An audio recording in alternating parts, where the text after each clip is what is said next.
우리 몸은 여러 종류의 또 부분들이 모여서 우리는 몸이라고 하는 걸 이루며 살아갑니다.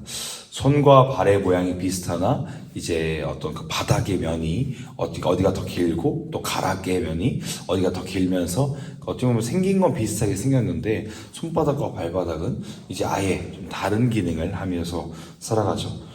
우리 몸의 관절도 비슷합니다. 관절도 다 비슷해 보이는데 사실 어떤 회전 반경을 갖고 있는지 또 어떤 탄성을 갖고 있는지에 따라서 어디는 어느 관절에서 어디는 어느 관절에서 이렇게 사용되는 또 기능하는 부분들이 전혀 다릅니다. 우리 중에 그 누구도 이제 우리의 몸이 왜 이렇게 다 다른 모습을 하고 있는 걸까? 라고 하는 어떤 의구심을 가진 사람은 없을 겁니다. 그냥 각자의 모양에 맞게, 쓰임에 맞게 우리의 몸이 구성되어 있다라고 생각하고 또 그 쓰임에 맞게 사용하면서 살아갑니다. 왜냐하면 그 생김새대로 창조함 받은 것을 우리는 인정하기 때문에 그렇습니다. 그런데 우리 사람들도 마찬가지다라고 하는 것이죠. 생긴 건 이제 팔, 다리, 눈, 코, 입 이렇게 생긴 여러 가지 모습들이 사람들을 다 봤을 때 일관적으로 비슷해 보입니다. 그러니까 똑같은 사람의 형태는 갖고 있으나 그 사람이 가지고 있는 생각 또는 가치관 또는 그렇게 살아온 환경 이런 것들이 너무 다르기 때문에 각 사람의 모습은 똑같으나 사실 그들의 삶이 각각 제각기다라는 것이죠. 그랬을 때 우리는 우리 몸, 그러니까 내가 가지고 있는 이 몸이 팔과 다리와 어찌 보면 어떤 몸통과 여러 가지 모습들이 다르다라고 인정하면서 살아가는데 왜 우리 사람들은 다 다른 사람들인데 왜 그 각 사람들은 다르다고 인정하지 못하고 하나의 비슷하게 살아가야 한다라는 어떤 일반화의 오류를 경험하면서 이렇게 그런 일반화 속에서 살아가는 오류를 범하고 있을까라는 생각을 하게 됩니다. 오늘 본문에는 그 옛날 시대, 그러니까 주후 100년이 안 되는 이 시대 가운데 오늘날 우리의 생각보다 더 깨어있는 사람이 있었는데 그 사람이 바로 사도 바울입니다. 오늘 본문 고린도전서 7장을 보면 1절부터 오늘 제가 후반절 25절부터 24절까지 읽어서 그렇지 1절부터 내용을 쭉 보면 갑자기 결혼에 대한 이야기를 하거든요. 그런데 결혼을 해도 되고 안 해도 되고 하는 것처럼 이제 이 본문이 쭉 이어집니다. 그런데 단순히 이것이 결혼을 해라, 결혼을 하지 마라, 그냥 이혼을 해라, 이혼을 하지 마라 라고 하는 그런 단순한 이야기로 오늘 본문이 이어져 간 것이 아니기 때문에 오늘은 1절부터 읽지 않고 17절 내용부터 읽어 간 것입니다. 결혼에 대해서 설명하면서 무엇이 옳다 그르다라고 설명하지 않고 오늘 본문 첫 번째 나오는 17절 본문의 그 내용을 보면요. 사도 바울이 무엇을 얘기하고 싶은지를 얘기하는 본문이 등장합니다. 17절에 보면 오직 주께서 각 사람에게 나눠주신 대로 하나님이 각 사람을 부르신 그대로 행하라. 내가 모든 교회에서 이와 같이 명하노라 라고 이야기합니다. 그러니까 결혼도 독신도 결혼과 이혼도 여러 가지 모든 상황도 일반화시키지 않는다라는 것이죠. 그 모든 것을 각자의 상황에 맞게 살아가라라고 권면하고 있는 것입니다. 그런데 이것이 그냥 방종하고 방임하면서 너희 마음대로 살아라 그렇게 이야기하는 것도 아닙니다. 전제가 있습니다. 가장 큰 전제는 하나님이 각 사람을 부르신 그대로 행하라라고 하는 것입니다. 하나님의 부르심 안에서 행하라라고 하는 큰 전제 속에서 결혼과 이제 독신 또는 이혼과 결혼이라고 하는 여러 가지들을 이야기하고 있다는 것입니다.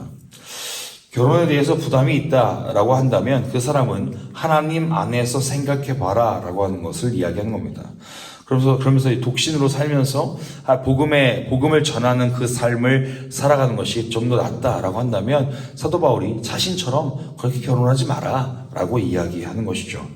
만약 정욕을 절제할 수 없다면 그 사람이 어떤 그런 상황에 놓여 있다면 결혼해라. 그것이 차라리 너에게 좋다라고 그렇게 권면하고 있는 겁니다. 또한 이혼하고 싶을 정도로 어렵다면 하나님 안에서 하나님이 부르신 그 부르심 안에서 생각해 봐라. 그러면 그 문제가 결코 대단한 문제로 보이지 않고 오히려 남편이 아내가 남편을 버리지 않게 될 것이다 라고 이야기하는 것입니다. 그러니까 단순히 해라 하지 마라 라고 하는 단순히 어떤 이분법적인 사고로 이야기하는 것이 아니라 이 모든 상황들을 하나님 안에서 하나님이 너를 부르신 그 부르심이 무엇인지를 생각하며 결정하라 라고 하는 것이죠. 그랬을 때 이 메시지는 단순히 결정을 해주는 메시지가 아니라 진짜 그때 당시에 그 사람들이 살아가야 될 삶의 방향성에 대한 이야기겠다라는 것입니다. 그리고 그 본문 이후에 보면 할례자가 무할례자를 따라가지 말고 무할례자가 할례자를 따라가지 마라 라고 이야기합니다.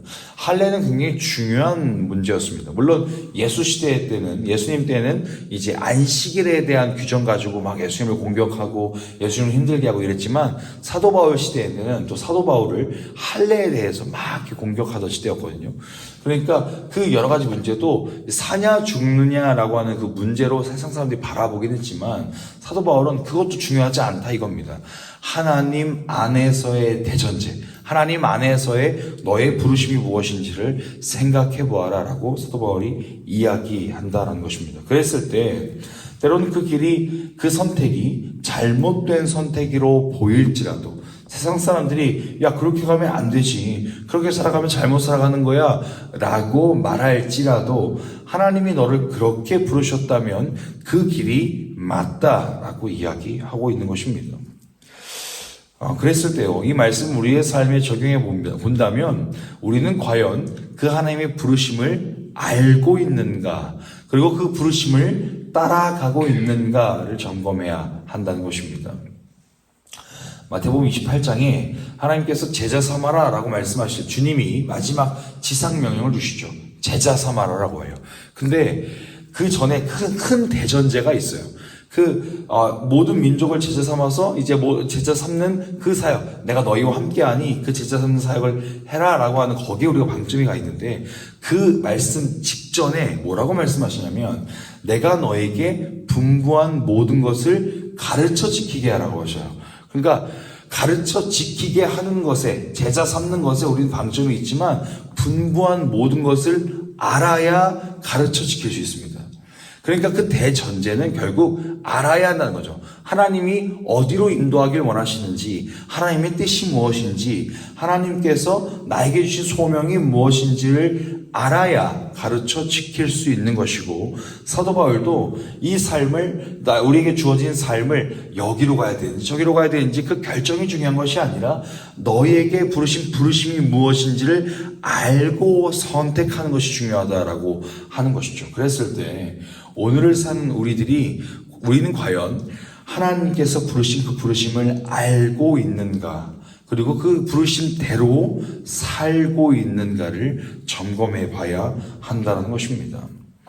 쉽게 예를 들면 누군가는 이제 음식을 먹으면 이제 그 음식을 먹으면서 이 음식에는 이런 조미료가 또 이런 식재료가 이런 맛을 내고 있구나. 이 음식은 이렇게 맛을 냈어야 되는데 좀 아쉽다. 뭐 그렇게 생각하시는 분들이 계실 거예요. 요리에 대해서 일가견이 있는 분들이죠. 그런 분들은 오병이어에서 사역하시면 되는 거예요. 그런 분들이 다른 곳에서 사역하시면 안 돼요. 맛을 잘 내시는 분들이기 때문에. 또는 우리 가운데 찬양을 이렇게 부르면 너무 좋을 것 같은데, 이렇게 화음을 내면 너무 좋을 것 같은데, 이런 악기로 이렇게 같이 협조하면 너무 좋을 것 같은데 라고 생각하시면 이게 우리 찬비 찬양팀과 인투 찬양팀, 우리 예배 찬양팀에 같이 동역해 주시면 되는 거예요. 누군가 남들의 기도의 제목을 들을 때마다 뭔가 내 마음의 울림도 있고 내 마음의 감동도 있고 그 사람을 위해서 눈물로 기도해 줄 수 있고 좀 뭔가 그 사람에게 좀 내 마음을 쏟아서 뭔가 그 사람이 아픈 그 현실에 같이 공감하고 싶고 뭔가 더 그 사람들이 연락하고 싶다. 그런 분들 계시면 우리 수요 중보기도에 오시면 되는 거예요. 같이 그런 모습들로 사역하면 되는 거죠. 사실 그리스도의 몸된 교회라고 하는 것은 누구나 똑같이 사역해야 한다라고 하는 것이 아니에요. 저마다 맡겨진 하나님의 부르심이 다르다라는 것이죠. 그렇다면 우리는 어떤 하나님의 부르심이 있는지를 먼저 알아야 한다는 것이죠. 남들이 하니까, 남들이 저렇게 하고 있으니까, 남들도 하니까 나도 해야 되나? 라는 것이 아니라, 하나님께서 부르신 부르심이 무엇인지를 알고, 그 부르심을 따라서 함께 하나님의 몸된 성전, 하나님의 몸된 교회를 세워가는 것이 우리가 살아가야 할 신앙의 모습인데, 우리는 어느 순간 우리의 자녀들을 기를 때도요, 남들의 자녀들이 저런 거 멋있게 하는데 우리 자녀는 왜 저런 거 못하지? 또는 남들은 저렇게 멋있는 거 하는데 왜 나는 저렇게 못하지? 라고 비교하고 있는 모습들을 갖고 있다는 것이죠. 그랬을 때 하나님은 저마다 다른 달란트를 주셨어요. 저마다 다른 재능들을 주셨다, 이 말입니다. 그리고 하나님께서 각자의 모습에 맞게 소명을 주셨는데, 우리는 어느 순간 남들처럼 살려 하거나 아니면 남들과 비교하며 살아가고 있는 모습 속에서 하나님이 부르신 그 소명이 무엇인지 잊으며 살아가는 자가 되어버린 건 아닐까라는 것이죠. 그랬을 때요, 저도 성경을 보고 성경을 연구하는 사람으로서 이것이 뭔가 우리 아이들에게, 우리 친구들에게 또는 우리 성도님들에게 이 말씀이 이렇게 해석되고 이 말씀이 이렇게 좀 전달되고 힘이 되었으면 좋겠다라는 소명이 저에게 있기 때문에 이 목사로서의 직분을 감당하고 있는 것이다 라는 것이죠. 그랬을 때 우리 성도님들께 각자 주어진 달란트가 있을 거예요. 근데 그 달란트를 알고 계십니까? 그 달란트대로 살아가고 계십니까? 그냥 그 달란트 나만 갖고 있는, 마치 한 달란트를 땅에 묻어둔 그런 주님의 종처럼 그냥 그렇게 살고 계시진 않느냐라고 질문하고 있는 거죠. 그랬을 때 그 달란트를 나만 갖고 있고 그냥 숨기고 있고 그냥 그렇게 사용하지 않고 있다면, 우리는 그걸 실천하며 다시 그것을 사용하며 살아내 봐야 한다라는 것입니다. 혹시나 내가 무엇을 잘하는지 모르십니까? 그럼 주변 사람들에게 한번 물어보세요. 너는 그것을 잘해 라고 분명히 이야기하실 거예요. 그러면 그것을 가지고 우리 주님의 몸된 교회를 위하여 사용하면서, 같이 동역하면서, 같이 주님의 몸된 교회를 아름답게 세워가면서 그렇게 사용하는 거, 그렇게 실천하는 거, 삶으로 살아내는 거, 그것이 오늘 사도 바울이 이야기한 하나님의 부르심대로, 하나님의 부르심 안에서 선택해라 라고 하는 것에 우리의 실천 방법일 것입니다. 사랑하는 우리 성도 여러분, 남들과 비교할 거 없습니다. 나에게 주어진 달란트요, 나에게 주어진 재능이요, 나에게 주어진 은사요, 그것이 교회 공동체를 아름답게 세워가라고 하나님께서 각자에게 고유하게 주신 달란트이니까 우리는 그 달란트대로 섬기며 살아가면 되는 것입니다. 그러면서 우리는 그렇게 섬기지 못했다면 오늘부터 그 섬김에, 또 그 동역에, 어떤 그 사역의 현장에서 주님 몸된 교회를 같이 세워가면 되는 것이고, 그 일상의 자리에서요, 우리가 이웃들을 볼 때, 가족들을 볼 때 그 달란트대로 그것들을 실천하며 살아가는 것이 또 우리가 살아가야 할 삶의 모습이겠다라는 것입니다. 그랬을 때요, 오늘 하루 우리가 기도의 자리, 또 우리의 일상의 자리에 살아낼 때 내가 정말 하나님이 부르신 그 부르심을 기억하고 있는가, 나는 그것을 알고 있는가, 그리고 그것을 실천하며 살아가고 있는가를 점검하면서, 그렇지 못하다면 오늘부터 그 실천의 삶을 살아내고, 오늘부터 실천의 삶대로 또 열심히 또 최선을 다해서 그 삶을 살아내는 우리 모든 주님의 성도님들 되시길 주님의 이름으로 축복합니다.